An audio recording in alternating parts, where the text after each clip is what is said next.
Started kind of looking at books that had not been written about songwriters, and there were none.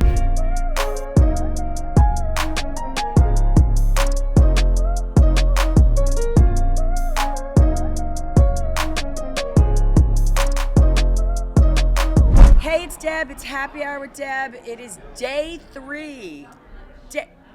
We made it this far. Country radio seminar here in Nashville, and I've got the one, the only, the great Jake Brown sitting next to me. Welcome to Happy Hour, my friend. You're the one, the great, and the only.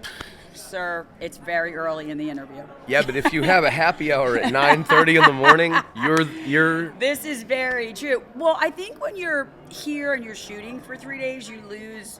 Somebody asked me today what the weather is. I'm like, I don't know. I haven't left in 3 days. I have no idea. I've been here shooting, but there's no time here. Yeah. I mean, happy hour, it's 5 o'clock somewhere. That's the way I feel. Absolutely. So if you'd like a little beverage, this is stateside vodka in a can, and it's either a soda or it's a lemonade.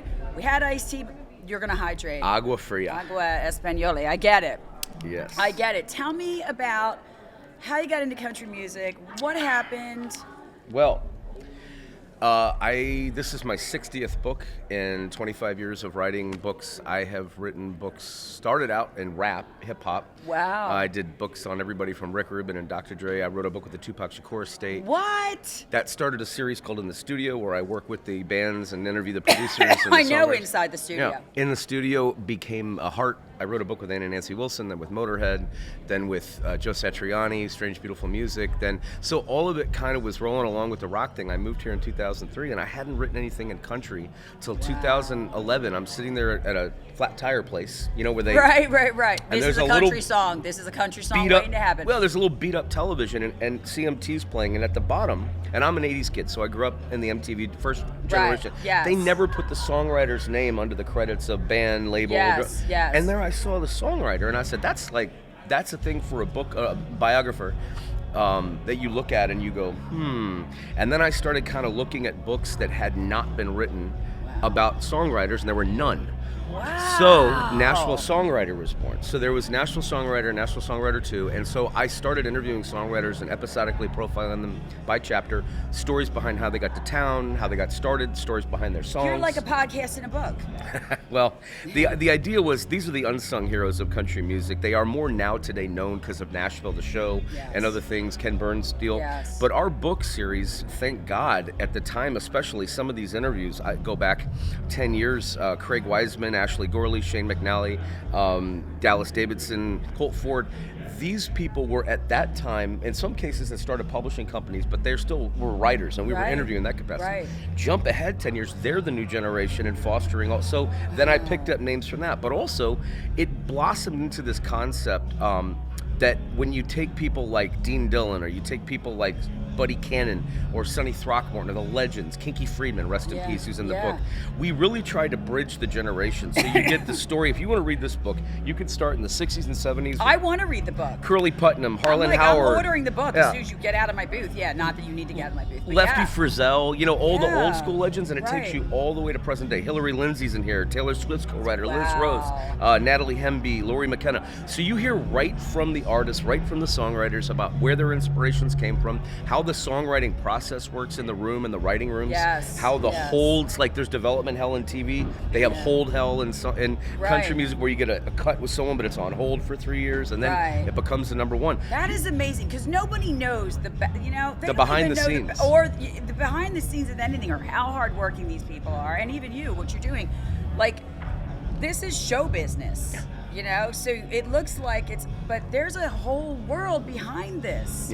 Get who's the biggest, not the biggest, who was the interview that blew your mind? Well, getting to sit there with Merle Haggard was pretty amazing. I can't even imagine. I was working with him and Freddie Powers, who's a legendary Texas singer-songwriter, and Merle and him, introduced Dixieland jazz in the country. And, they talked about writing out at Lake Shasta, and then we wrote the Spree of '83 book, which Merle and Willie Nelson are both in.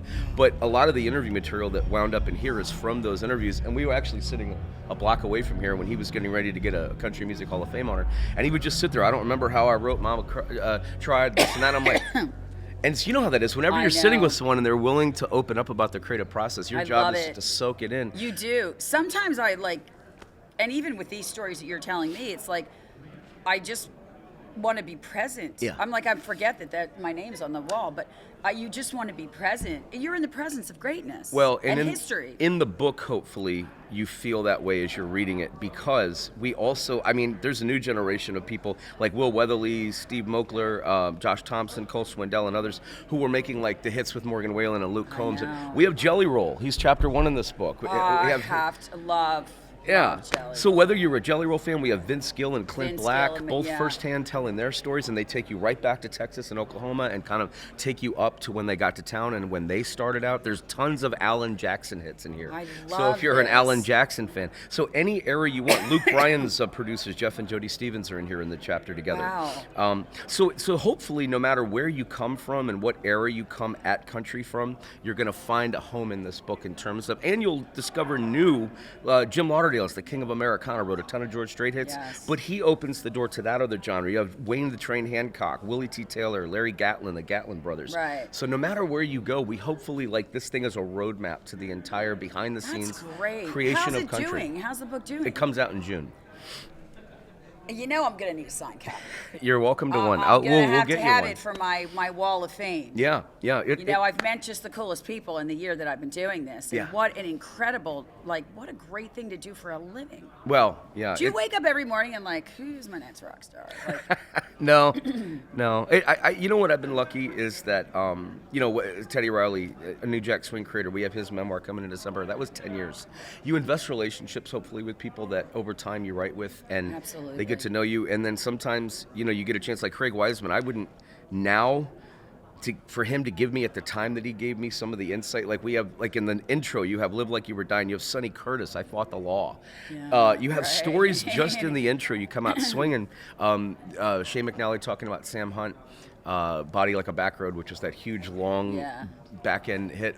it is a huge hit. Well, think about this, and this is an irony that I don't think other music genres appreciate. The top 40 is like the top 40, the R&B charts of this. Country's got 2 number 1 charts. 3 if you technically count the Americana, bluegrass that's coming up.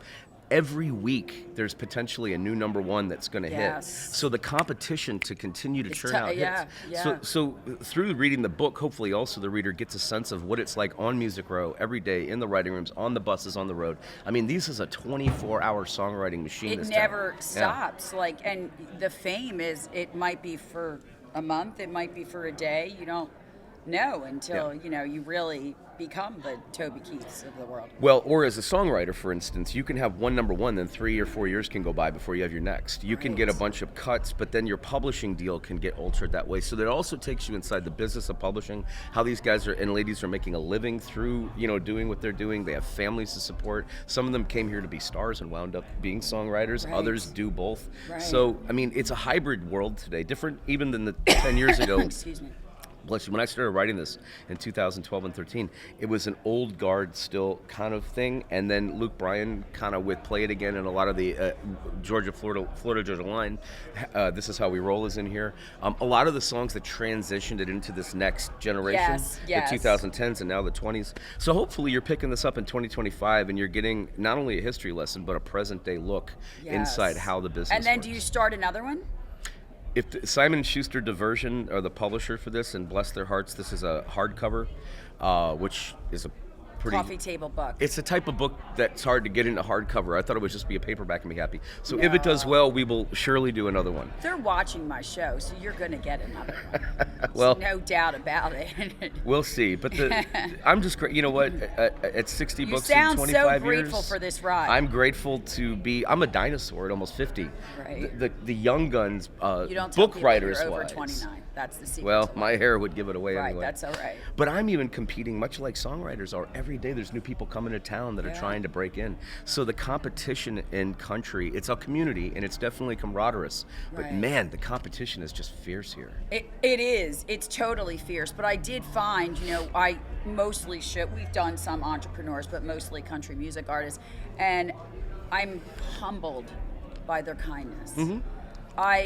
am so in awe of anybody who is chasing a dream relentlessly, especially with the power of social media that can drag you down the very next day. Yeah. You know, so I just think that this town is electric. It is a beautiful place to work. And it is. The other thing that's interesting, though, is the loyalty of country music fans can put, for instance, if you threw a chair off the roof of a you don't go to prison.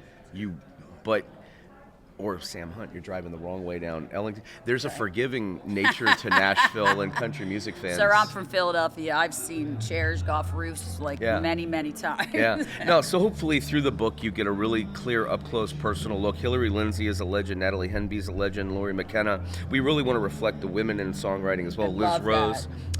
We even have in this book Looking for Love in All the Right Places, Wanda Millette, just to show the urban cowboy phenom. Right. That was so there's all kinds of eras in country that are covered here. Yes, and I have a home in Texas too, and it's like the difference between Nashville music and Texas music is so, that's a big competition in itself. We have the great Kinky Friedman in here. We have other Texas writers, Freddie Powers and others. So hopefully anywhere in the geography you're going to find something you'll want. That is so amazing.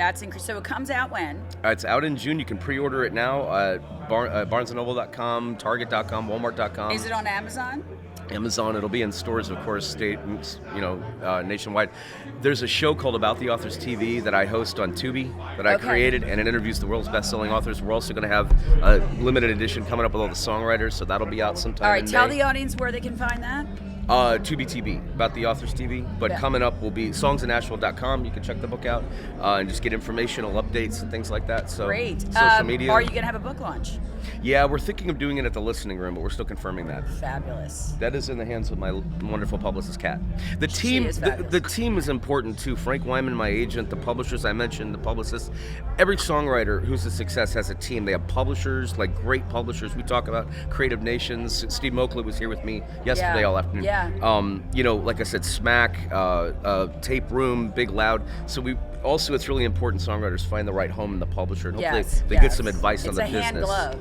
It is. I know. They book your songwriting schedules. They love the show. I'm like, it's not my show. Yeah. I'm just the chick behind the mic. It's the creators that do it. Yeah, and imagine like if you were a songwriter and they were like, okay, you're writing at 10 with this person, at 12 with this. I mean, it's can really, if you get in the right hands, that helps make your success as much as the songs you write or the people that handle you.